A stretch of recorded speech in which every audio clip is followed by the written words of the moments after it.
Donc, qu'est-ce que ça fait, par exemple, quand les médias ont de moins en moins d'influence, c'est-à-dire que les attaques portent moins et les attaques médiatiques ne vont pas provoquer des démissions, ça sert plus vraiment à rien. Il y a des moments, j'ai vraiment l'impression que vous me prenez pour un imbécile. Hein. Qu'est-ce qu'ils font pour déstabiliser des personnes comme Trump, RFK, etc.? Ils vont directement placer le produit dans nos têtes. Excusez.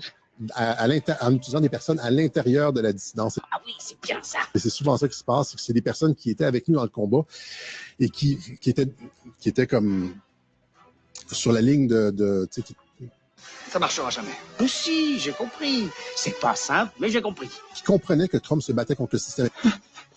C'est difficile de savoir exactement d'où vient le truc, là. Je pense qu'il y a certaines des opérations qui sont payées, organisées. Il y a eu des rencontres, des deals qui ont été entendus, qui ont été conclus avec certains YouTubeurs, avec certains influenceurs, etc., pour commencer à disséminer ce genre d'informations en échange de ci, de ça.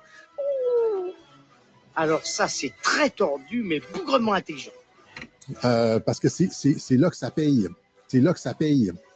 Et donc, il y a cette stratégie de déstabilisation qui est en cours, stratégie de guerre psychologique.